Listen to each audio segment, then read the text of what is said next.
Straight talk from Israel. You're listening to Israel News Talk Radio.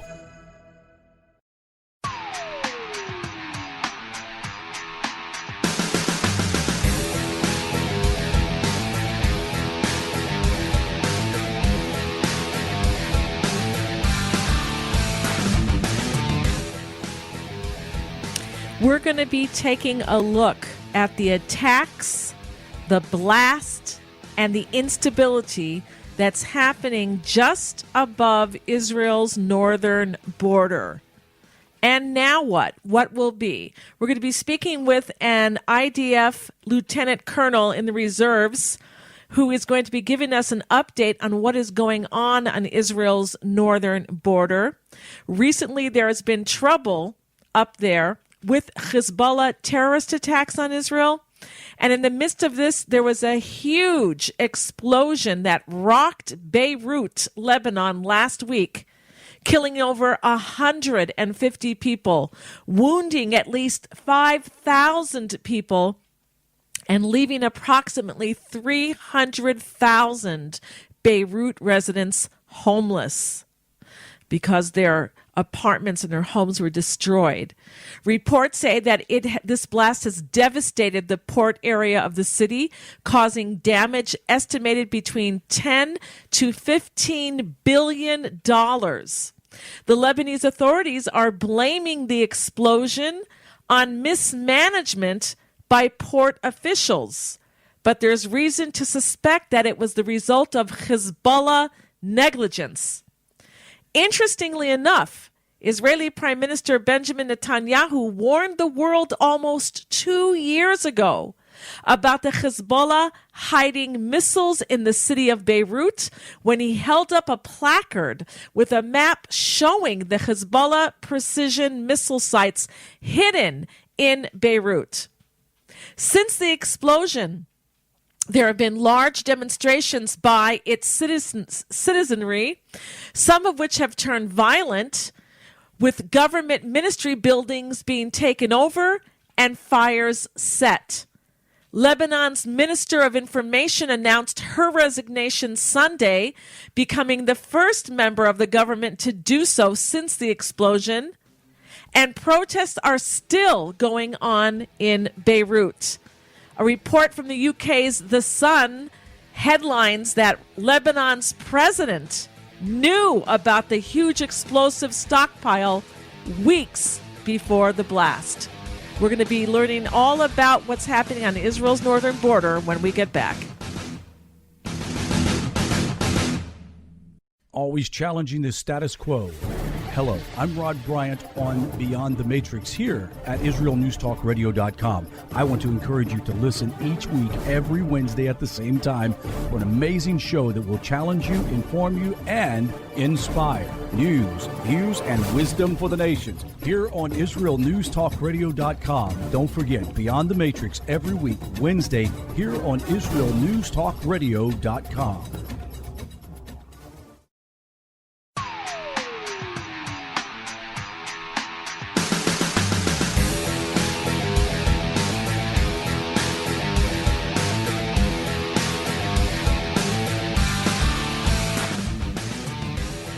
Well, if you've been paying any attention to the news here in Israel, you'll know that last week we've seen attacks, blasts, and instability on Israel's northern border with Lebanon and what is happening there. And our guest today is going to be filling us in on this threat that we have from the Hezbollah terrorist organization, which has nested itself in Lebanon and controls much of the government there. Our guest is Reserve IDF soldier Lieutenant Colonel Sarit Zahavi. She is the CEO and founder of ALMA, a nonprofit and an independent research and education center specialized in Israel's security challenges on its northern border. Sarit has briefed hundreds of groups and forums ranging from U.S. senators, congressmen, and other politicians to senior journalists and visiting VIP groups in Israel and overseas. Sarit authors position papers and updates focusing on Lebanon, Syria, and Israel's national security challenges. She served for 15 years in the Israeli Defense Forces, specializing in military intelligence, and she holds an MA in Middle East Studies. She lives with her husband and 5 children in Israel's Western Galilee, located in the north of Israel. You can check on the map there where the Western Galilee is, and you can visit their website at at Israel-Alma.org. So welcome to the show, Sarit Zahavi. Thank you very much. It's a pleasure. All right. So you are constantly updating the Israeli government and other people as well on what's happening on the border with Lebanon. And you have seen, as the rest of us, last week, attacks by the Hezbollah terrorist organization, as well as a huge explosion that has killed at least 150 people and wounded at least 5,000 people, leaving approximately 300,000 Beirut residents homeless. And this, reports say, is due to the Hezbollah hiding some type of missiles or explosives in the city of Beirut, which, by the way, Israeli Prime Minister Benyamin Netanyahu exposed to the United Nations almost 2 years ago, showing where these sites were that the Hezbollah was holding these dangerous weapons and supplies, etc. So with all of that, what do you expect that Israel needs to be watching for on Israel's northern border? No, well, okay. First, let's say a few words before going to the northern border of Israel. I want to say a few words about what happened in Beirut and the connection to what Netanyahu said in the UN. This is not the same place. Hezbollah is probably holding weapon depots across Beirut in various areas, including the seaport that was destroyed. But the areas that Alma exposed in the report a month ago and the areas that Netanyahu exposed 2 years ago are located a little bit to the south and to the west from the area of the explosion, not in the same area, closer to the airport than to the seaport. As for the implication on Israel's northern border, my understanding and our understanding here in Alma is that Hezbollah now is extremely busy with what happened in Beirut, meaning that when we speak about the capabilities of Hezbollah to carry out a terrorist attack at this time against Israel, this is very limited because I believe that most of its manpower is now dedicated to what happened in Beirut, either in civilian aspects, meaning to help the population, its supporters, given the humanitarian aid they need, or half civilian, half military aspects, meaning control damage of going to all these maybe tens or hundreds of warehouses of rockets across Beirut to make sure that the rockets will not be exposed, to see what happens and control damage. And third, to hide any trace to its own weapon inside the seaport itself, and that it will expose more proof to what specifically happened in the explosion. So that's why I don't see Hezbollah carrying out a terrorist attack to Israel, at least in the next few weeks. All right. I've read some reports that have not been confirmed that Nasrallah, who heads the Hezbollah terrorist organization and who lives in a bunker in southern Lebanon, that he and other senior Hezbollah leaders have escaped overnight to Syria. Now, I don't have that confirmed, but knowing the resistance now of many Lebanese calling out loud in public, which they were afraid to do before, calling the Hezbollah terrorists and ousting many of their, taking over the buildings of their ministries, etc. Do you think that Hezbollah is going to keep a presence in Lebanon right now with all what's going on? It's hard to believe for me that Nasrallah actually escaped the country. That's first thing. Second, protests against Hezbollah didn't start today. The hate to Hezbollah among Christian and Sunni circles in Beirut didn't start with the explosion. And the blame for the situation in Lebanon and for the poor economic situation in Lebanon didn't start from the explosion. We've seen these protests started. People went out to the streets since October 19, and including during the COVID-19. And now it's much more many people because people became homeless. They have nowhere else to go, so they are demonstrating. But I don't know yet, and maybe it's too soon to tell, whether this protest also comes from the traditional supporters of Hezbollah. I think this is the biggest question, whether Hezbollah is truly facing a crisis with its own supporters. And I'm not sure this is the situation. In order to understand that, we are trying to follow what is happening not only in Beirut, but also at the Syrian-Lebanese border or the Syrian-Israeli border in South Lebanon. These are the two areas of support of Hezbollah, the main two areas of support of Hezbollah among the Shiite population.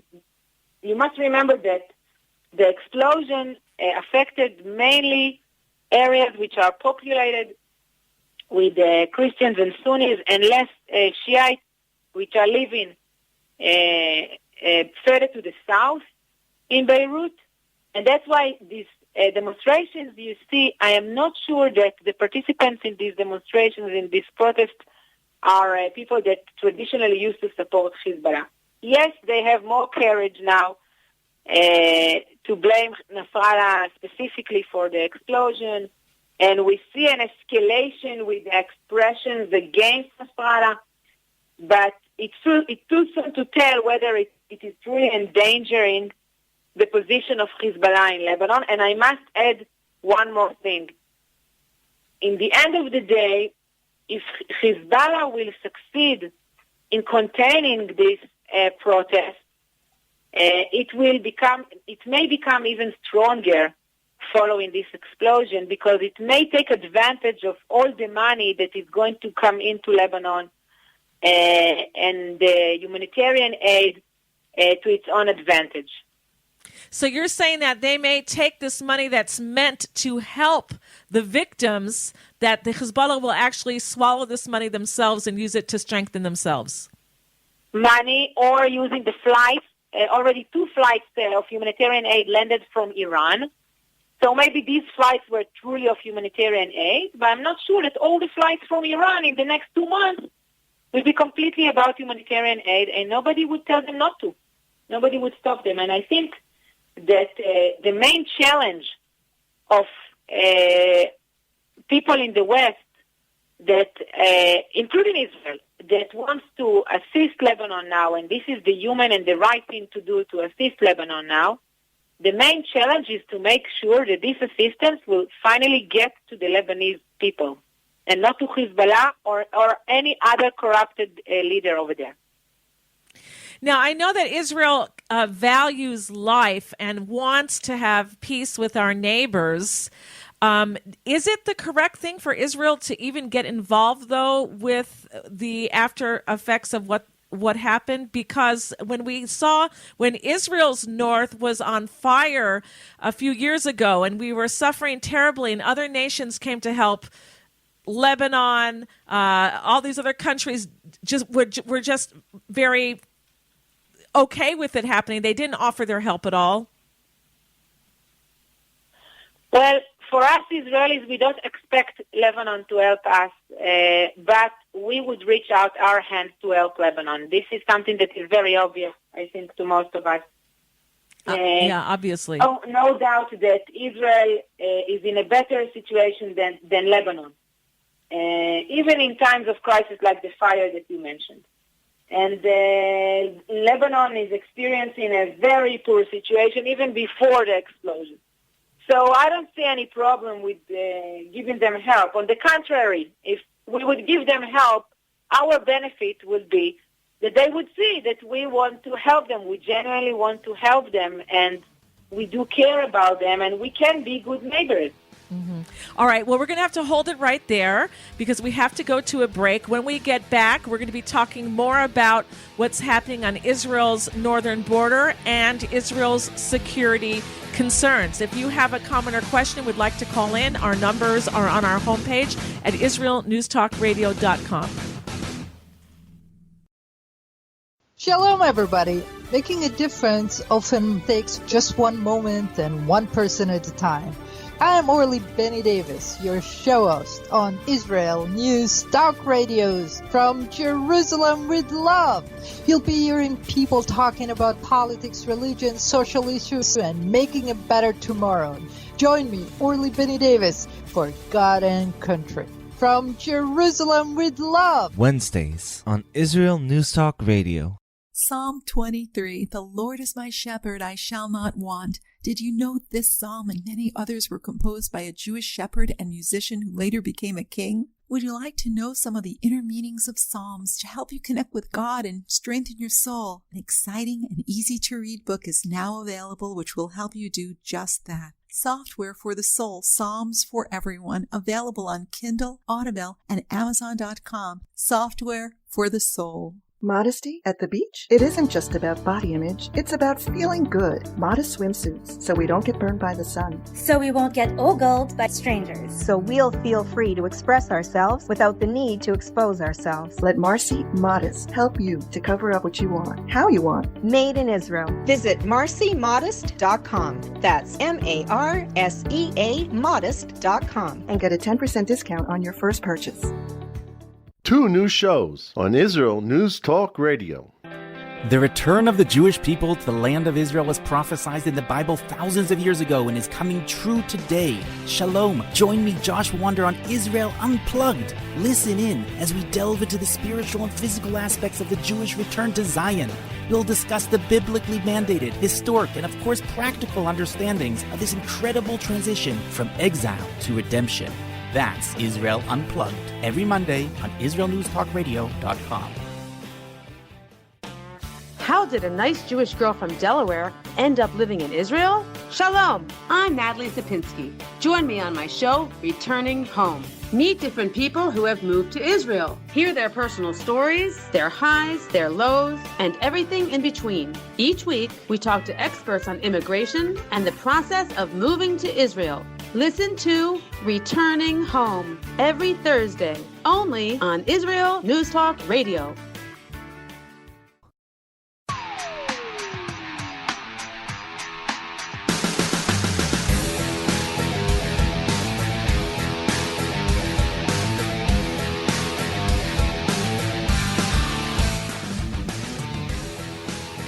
All right, so we're talking about attacks, blasts, and instability just above Israel's northern border in Lebanon. And now what? Our guest is Reserve IDF soldier Lieutenant Colonel Sarit Zahavi, who is the CEO and founder of ALMA. It's a nonprofit and independent research and education center specializing in Israel's security challenges on the northern border. So, Sarit, on the last segment, we were talking about the huge blast that took place in Beirut and how it has affected the people there and Israel's relationship with them. Before I ask you my next question, let's go to a caller. And I want to remind everybody, if you do have a question for our guest, Sarit, you can call in. And our numbers are on our homepage at IsraelNewsTalkRadio.com. We have joining us Shoshana from Ashkelon. Shalom, Shoshana. Shalom. Sarit, the way I'm looking at Hezbollah, it's so entwined in the government there. How can the world help Lebanon, which used to be, the Paris of the Middle East? How can we help the people and avoid helping Hezbollah? Thank you for your answer. Thank you. Shoshana, if you know that Beirut and Lebanon are the pearl of the Middle East, you probably, like my grandmother, knows that from your own experience, what it used to be and what it is today. That's the $1 million question. I think that the best way is strict supervision, actually nominating inspectors to make sure where the money is going, to have control management systems that will actually make sure that I don't know whether it's specific humanitarian aid or money, doesn't matter, gets to the hands of the people and see the development, check the development in people's lives. It's very easy to measure whether tents were built, hospitals or schools, or if they were not built, so where did it go? The greater challenge in this is to trace the leaders of the protest, if there are any. I'm not sure. And if you find them, to see if they, I don't know, like businessmen, maybe businessmen, women that are doing business in Lebanon, or ex-Lebanese that are businessmen and women, and maybe to try to work with them.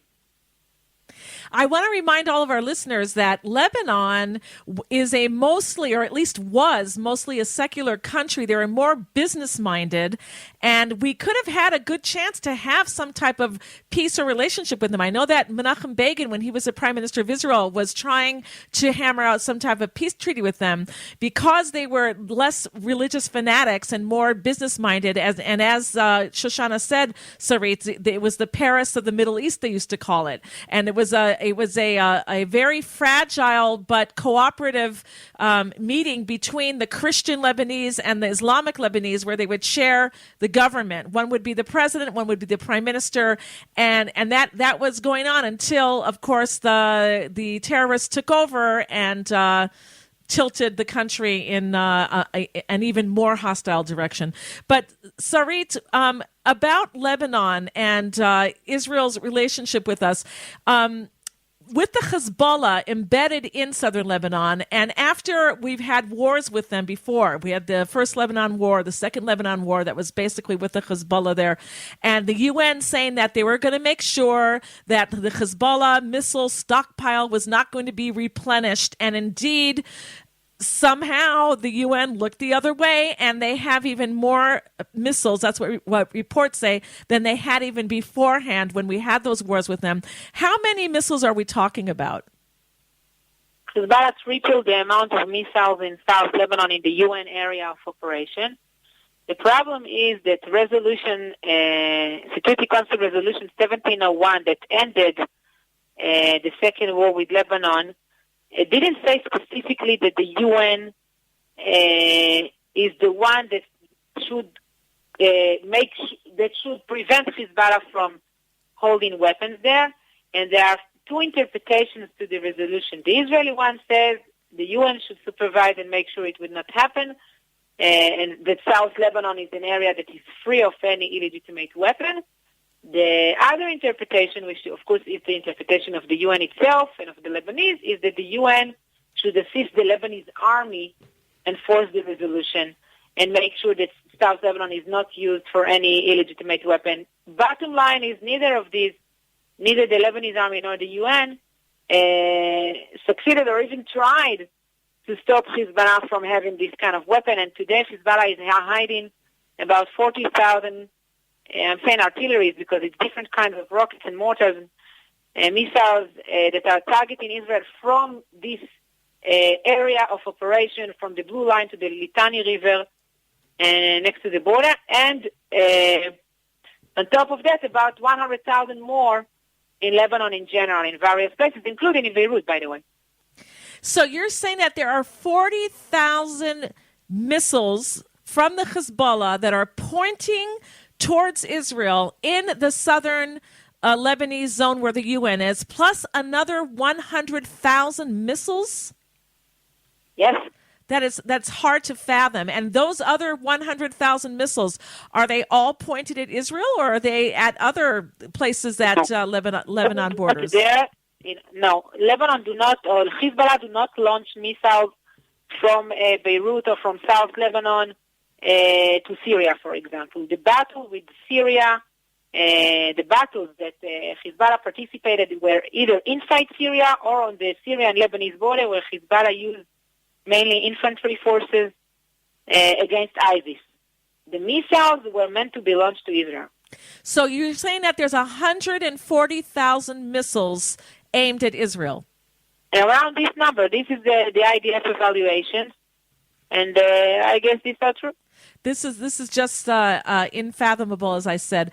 And tell us now how the Hezbollah, which is again a proxy of Iran, how do they maintain control in Lebanon? How do they have their tentacles in the Lebanese government and keep the Lebanese residents, Christians as well, Christian Lebanese, under their thumbs? Okay. Christian Lebanese, I will start from the end of your question.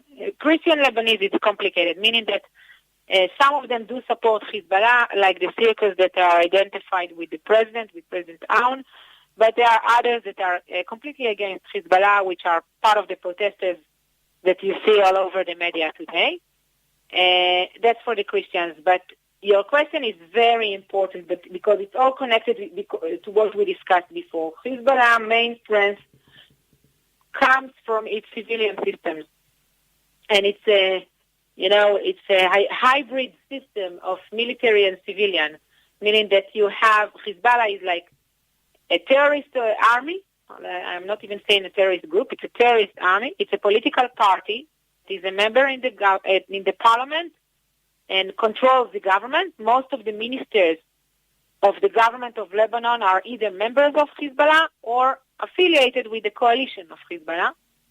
And it's a social movement. And I want to say 2 words about social movement. Hezbollah supplies to the population, mainly to the Shiite population in Lebanon, everything you can think of civil society, and in many cases, instead of the services that the government should have supplied, like education, welfare services, medical services, loans, studies outside of Lebanon, social events.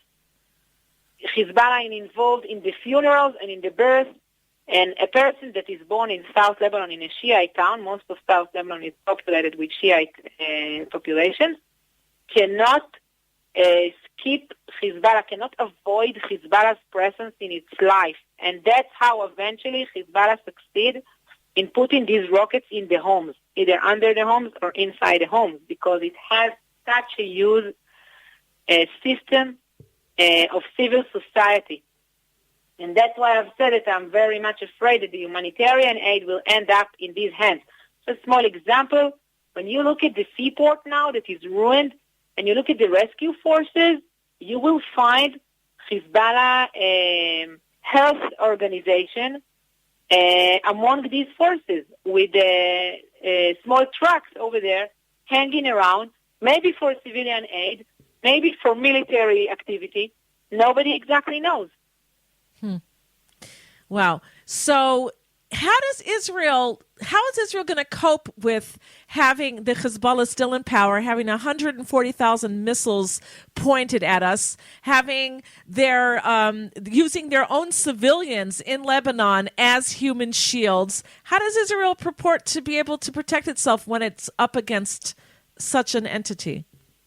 In order to answer your question, I want to tell you about a small conversation that I had this morning with one of my neighbors, an Arab person. I live in the Galilee. Jews and Arabs live together. And, we started to talk, the fact that I love to live here because it's fun that we are in very good relationship. And we talked about Beirut. And he said, who is to be blamed from what's happened in Beirut? It's Israel. And I told him, no way. Israel is not connected to what's happened.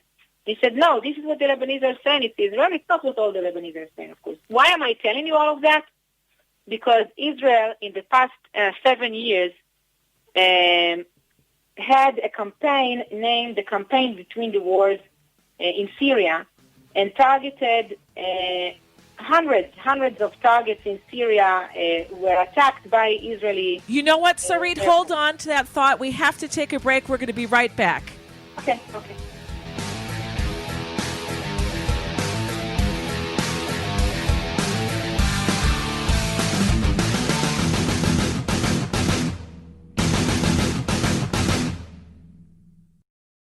You're listening to Israel News Talk Radio. This is Shai Ben-Tekoa, and each week I'll be webcasting to you from Judea, origin of the word Jew, a people besieged and beleaguered in every generation. Nazi Germany's but a memory, but in its place the world invented the phantom Palestinians as this generation's internationally authorized Jew killers. Tune in for a different slant on life in Israel, Phantom Nation, every Monday. Hi, I'm Rabbi David Aaron. The soul basics are the most profound, the most essential, and yet often the most neglected in our education. Join me for Soul Talk on Israel's News Talk Radio and discover the secrets to love, spiritual growth, and personal power.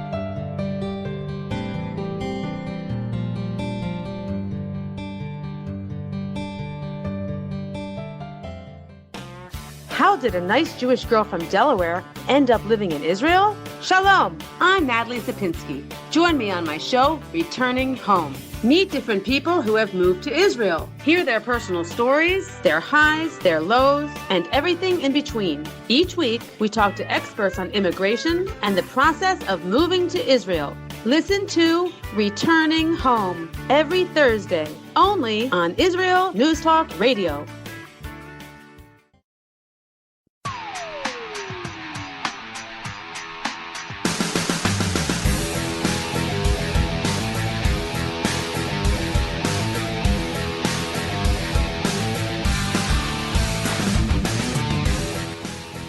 All right, we're back here at the Tamar Yonah Show on IsraelNewsTalkRadio.com, and our guest is IDF Reserve Soldier Lieutenant Colonel Sarit Zahavi, and she's an expert on what's going on Israel's northern border. And in the last segment, Sarit, you were talking about how you were speaking with an Arab friend of yours who was telling you that the explosion that took place in Beirut was Israel's fault. So how, again, did he spin that?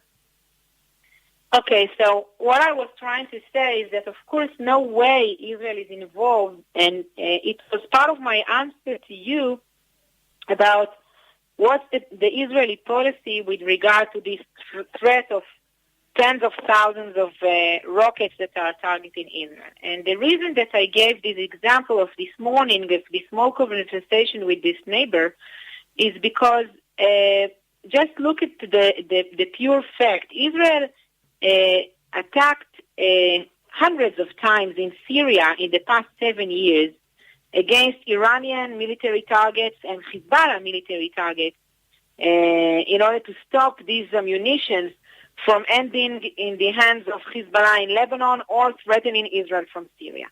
Not a single civilian was killed in these hundreds of attacks.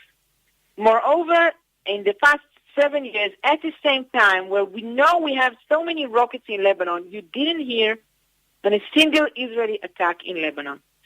And I think to answer your question about the Israeli policy is to try to prevent military threats against Israel, but without having this kind, at least in routine time, at least in the campaign between the wars, without having any collateral damage whatsoever. And since in Lebanon these rockets are hidden inside civilian population, I don't see the IDF trying to carry out this kind of attack in the seaport, which would endanger civilians. So what can be done? What Israel has been doing, and how come in the past 14 years the border was almost quiet, not always, not all the time, not in the past months, but in general we lived normal life over here in the north. That's thanks to one very important principle, which is deterrent. IDF created an effective deterrent against Hezbollah that is relying on very good intelligence of what is happening inside the organization and where it is located, of relying on a lot of public messages that's saying, we know where you are, and if you will endanger us, we can get you. Relying on the preparedness of the IDF and a lot of training and exercising during the years, with a lot of inventions and using new techniques, and relying on defensive developments such as the Iron Dome, even including the drill to the population, to create a kind of active defense for the people in the north. I think the combination of all of that together and the fact that Hezbollah is aware of our capabilities today created effective deterrent and made the north of Israel a relatively safe place to live in. All right. And so still the Hezbollah is in power. And as you said, they're right over there at the site where the explosion took place as if to give assistance. We don't know whether that's true or not, you said. It could be just to make sure that nobody else is snooping around. We don't know what. But we need to keep our eye on the northern border. So where does your organization come in? Is it, I understand it's a private organization, yet you write papers on it. I'm sure that the Israeli government reads these things. So what is the importance of Alma? My vision when I founded Alma a few years ago was to provide information to people from outside of Israel. My first priority is not the Israeli government. It's people outside of Israel. Doesn't matter whether it's policymakers or opinion makers or anybody else who consume information about the Israel security challenges on the north. Because I felt that when people try to find information about Israel's security, what they get eventually is answers that are dealing mainly with the Israeli-Palestinian conflict. And not too much attention is given, not enough attention is given to what is happening here on the northern border and to the fact actually that Iran, and before Iran it was also ISIS, meaning radical Muslim movements, are those who are shaping what is happening here, not only on the border, but also in general in the Middle East. And it's not the Israeli-Palestinian conflict that is shaping the Middle East, that is influencing the Middle East. It's the Middle East that is influencing the Israeli-Palestinian conflict.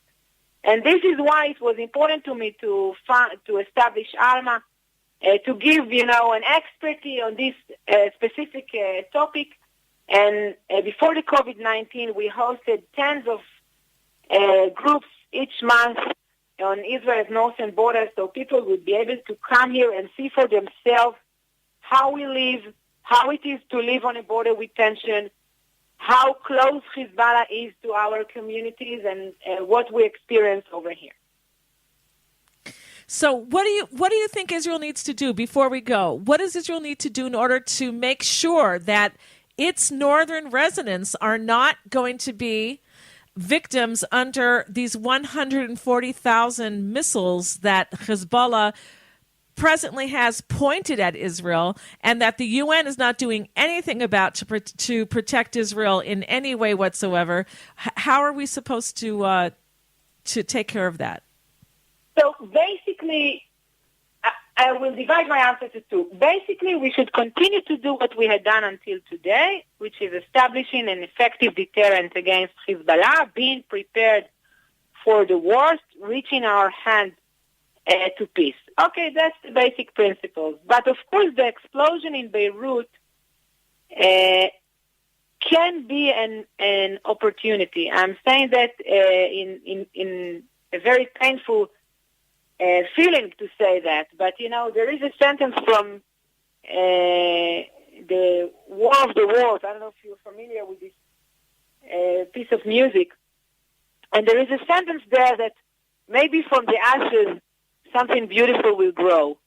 So maybe from the ashes of the seaport in Beirut, something beautiful will grow that will bring hope not only for the Lebanese, but also for the Israeli-Lebanese relationship. So tell me, Sarit, if the Hezbollah is so consumed by hatred for Israel, what is to stop them? I mean, even if they die themselves, they use their own citizens as human shields. What's to stop them? You say that there has to be an Israeli deterrent, but what exactly is that deterrent that's going to stop them from trying to open fire on us? Again, it's always a combination. On the one hand, when I'm saying deterrent, I clearly mean that IDF needs to make sure that Hezbollah understands that any attack against Israel will be met with an Israeli attack back that will cause Hezbollah a lot of damage, and the price for Hezbollah will be higher than the price for Israel. This is a very important message, and I think that Nasrallah gets the message.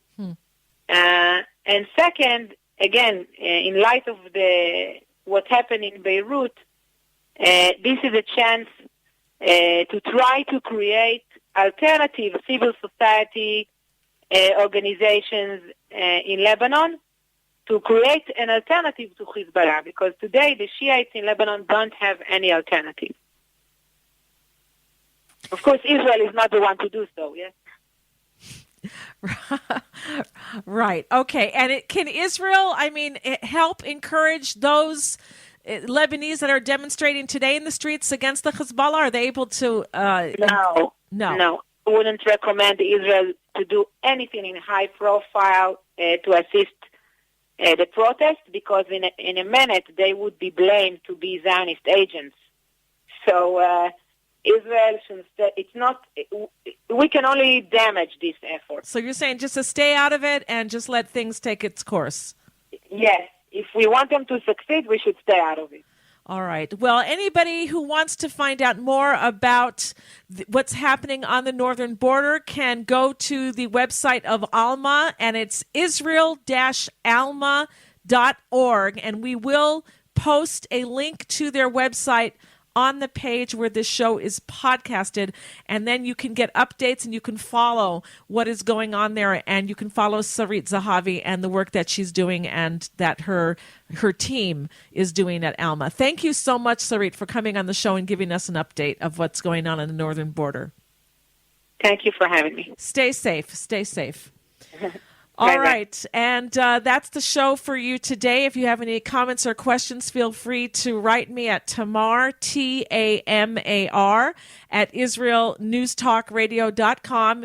Of course, it is all of our prayers that all innocent people everywhere are safe and can live in peace and harmony, and Israel's always holding out its hands for peace with its neighbors. And we hope that out of this terrible blast that it will propel some goodness somewhere where there can be some steps towards more peaceful relations with Lebanon and its people there. And I want to thank you again for being with us, everybody. And you can again write me if you have any comments or questions about the show, Tamar at IsraelNewsTalkRadio.com. Thanks for being with us.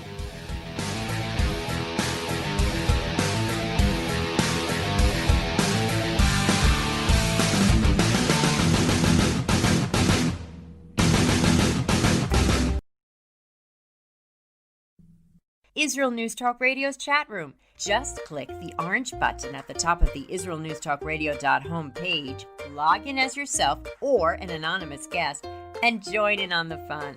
You'll meet other listeners from all over the world who listen to Israel News Talk Radio, and you can make new friends. Israel News Talk Radio's chat room. It's the closest you can get to being in the studio with us.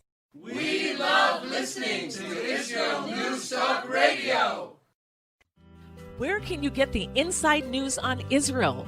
At Israel News Talk Radio, we're dedicated to sharing Israel's inside story with the world by providing our listeners with news on Israeli politics, current affairs, and Israeli Jewish culture.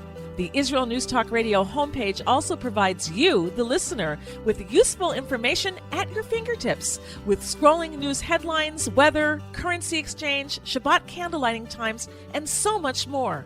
Our radio programming is always accessible and on demand. We operate absolutely free of charge for everyone, everywhere. If you love what we do, partner with us now by becoming an Israel News Talk Radio supporter. With your support, you'll be inscribed on our Israel News Talk Radio Wall of Fame. There's nothing like us in the world. Be part of something great. Israel News Talk Radio. Straight talk from Israel. If you love Israel News Talk Radio, then you'll love our Facebook page. We keep you up to date on what's happening in Israel, plus little surprise treasures that we don't share on the radio. Go now to follow us on Facebook. Just look for the Israel News Talk Radio Facebook page, and don't forget to subscribe and follow us by clicking on the like button. We post great stuff there that you'll want to share. Israel News Talk Radio on Facebook and Israel News Radio on Twitter. News, opinion, and more. You're listening to Israel News Talk Radio.